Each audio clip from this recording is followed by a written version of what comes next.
So I am documenting my depressive episode. Mental health is super important, and it is September. It is September 7th, I believe. Let me see. Yeah, it's September 7th, and it is Suicide Prevention Month. And I noticed that last September, I was going through this same feeling of like just exhausted. No matter what I do, I end up just feeling super like tired, and it had nothing to do with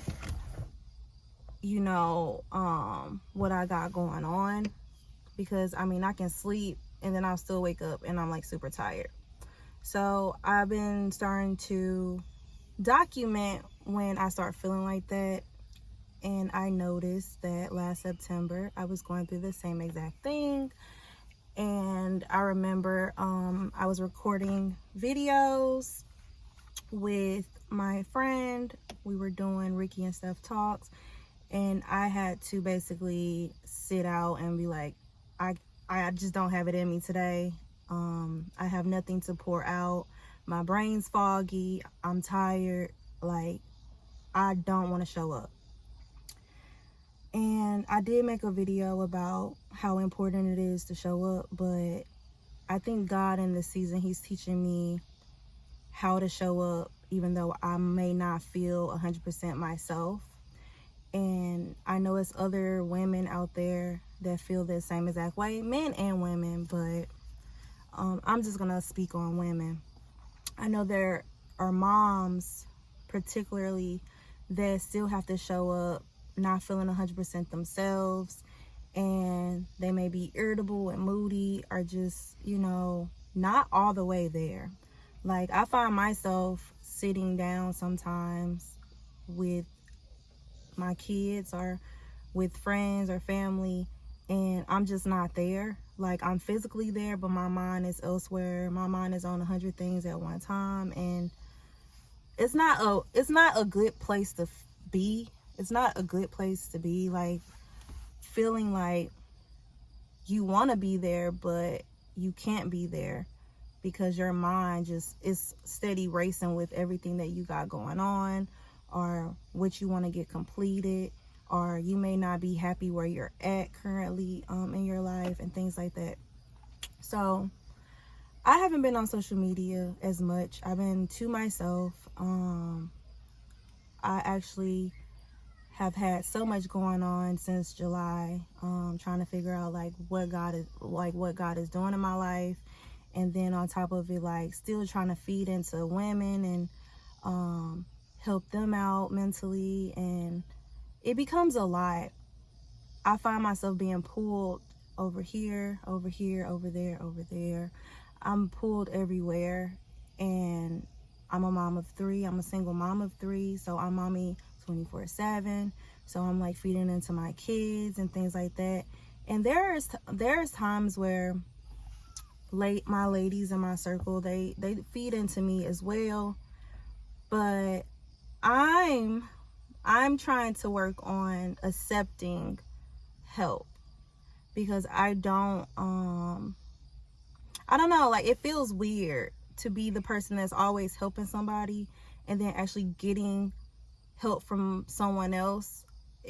It's just kind of like, it's really hard for me to explain it, but I feel weird accepting help when I'm always helping. So like 3 days ago, I was in a really bad headspace. Like I said, I'm documenting my depressive episode. So today is a really, really good day compared to since school started. Since school started, my life have been so chaotic. Like, I've been driving left and right, going to pick up my kids, dropping them off, and doing homework, and also trying to figure out what I'm doing with my life, because I feel like God has placed a hold on everything that I have going on. And that's another story. And I'm going to touch on when God changes your plans. And even though you feel like you know what your plans is and he told you the plans, it's still gonna change. But I was taking a nap, and I was waking up from my nap, and I heard the word occluse, and I'm just like, why did I hear that word or whatever like that? And so I look it up, and it means to shut or close, or to serve, to serve closely or something like that. And I was wondering why that word popped up in my mind, and it's because that's what I was doing. Since July, I've been closing myself off from my community, from my friends, from my family. I've been like just in Steph's world. And I get like that when I have so much going on with myself. I try to deal with it by myself. And what God is also teaching me is community is everything. Community, it helps you, even though you may not want the help.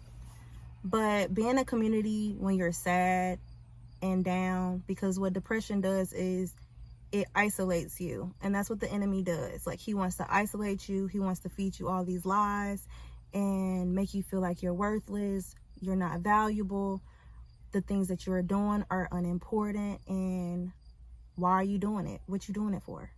Nobody's paying attention to you. Like, stuff like that. So that's how the enemy works. Like, he tries to isolate you. It's a bee in here, y'all. Okay, he's gone. But I found myself isolating myself, and particularly in July, because I was like making posts about my business and stuff like that, and they got reported. They got reported for sexual content. Rise, Rejoice in Your Skin, is nothing sexual about Rise. So I knew that somebody was reporting my stories and things like that, and Facebook banned me for 28 days. So I'm like, okay, I can overcome that. I'm still gonna post, because basically what they did was, like, if I post something, they'll put my stuff all the way down at the end of the timeline. But since I have a community of people that support me, they're gonna share it anyways, and it's gonna get seen. So what I'm gonna say is, you can report all you want, but you're not gonna stop somebody from being seen. You can hate on people and try to stop them from doing things that they are good at doing, but it's not going to stop them from being seen, because God's in their corner, and you're not going to be able to dim their light. So that happened in July twice, and then it was to the point like I couldn't post at all. And I'm like, you know what, this is some bull. Like, I just don't even want to deal with anybody, because I'm like, all I do is support other people. I share their posts. I support businesses that I don't I don't even know the people, but if I see you grinding, you're an entrepreneur, you own a small business, anything that you do that you're serving is your ministry, and I'm all for it to support you, because I know how hard it is as a business owner to gain that recognition and to keep on showing up when you don't feel like showing up. And if you're a full-time entrepreneur, this is where your money's coming from. And if you are a parent, you're grinding harder to make ends meet. And my mentality with everything is like, I'd rather grind for myself than grind for a 9-to-5, because I was struggling doing that. So I'd rather struggle by planting a seed of my own and cultivating my field and harvesting my fields when it's time than doing it for somebody else. Now, I may help someone in a small business field and work for them, because that's me helping someone in their field or wherever they lack.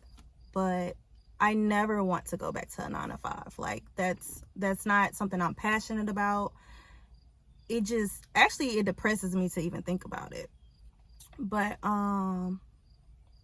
another thing is, like, whatever God tells me to do, I'm gonna end up doing it anyways. If he takes me back to a 9 to 5, that's what I will do. But I have tried. I've been doing this for a year and 6 months or 7 months now, and I'm literally just like, God, like, I need money, so I'm gonna go and get a job. And he's like, no, you're not. You're gonna sit here and do what I told you to do. And that's what I've been doing. I've been working on the little things that he has given me to do. And now I'm in a season of, like, he put a hold on it. And I'm like, okay, God, like, I was working in ministry, just, encouraging people, encouraging women, taking phone calls with women, praying with them, just trying to feed into women and moms, because I've been a mom of, like, feeling like I'm by myself and nobody understands. But, like, in January, he revealed to me, like, you're not by yourself. Like, it's other women out here that feel like they're doing this by themselves. They're fed up, they're tired, and they just don't want to do this no more. And I don't care what nobody say. As a mom, you have those moments where you just like, I want to give up. I want to give up. But as you continue to go, you're like, thank God I'm still here.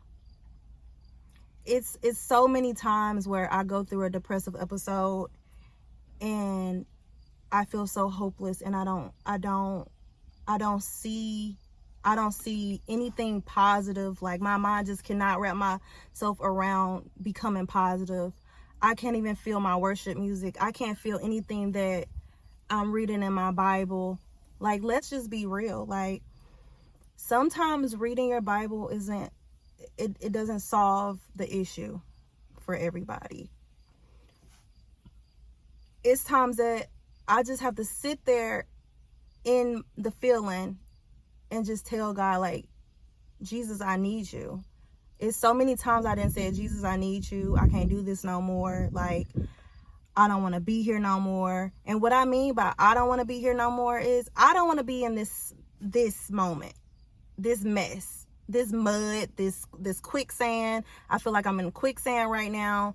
I'm struggling to get out. The more I fight it, the more I am engulfed in it. And that's the season I'm in right now. I'm in quicksand. I'm trying to fight it, get out of it. But he's like, no, you're here for a reason. I have you here for a reason. Stop fighting it and just sit with it. Pay attention to what I'm trying to teach you in this moment. And that's where I'm at. So, I don't know. Like, I have a lot to talk about. And I feel like I'm making this video so long, and I don't want it to be super long. But I just needed to vent, and I also needed to let people that care know what's going on and where I've been at. It's so much I want to do for the women community that I serve. Right now, in my season that I'm in as a mom, I want to create a mom moment. So basically, I want to sit down and talk to mothers and talk about peer pressure and how do they overcome peer pressure with their children. Like, if you tell them that you don't want them to do certain things, then they end up doing it. How do you deal with that? How do you discipline them? I know a lot of people that is in my motherhood rich community, they have children that are toddlers all the way up to teenagers, grown kids, and things like that. So I just kind of want us to sit down and give each other advice and figure this out, because motherhood did not come with a manual. Yes, we have our Bible, and that is our stepping stone of how God wants us to be. But also, we need each other. We need a community to basically figure this out. So that is it. I'm not gonna hold you guys all day. The video has shut off, came back on, but I hope you guys have a beautiful and blessed day, and I will talk to you guys later. Bye.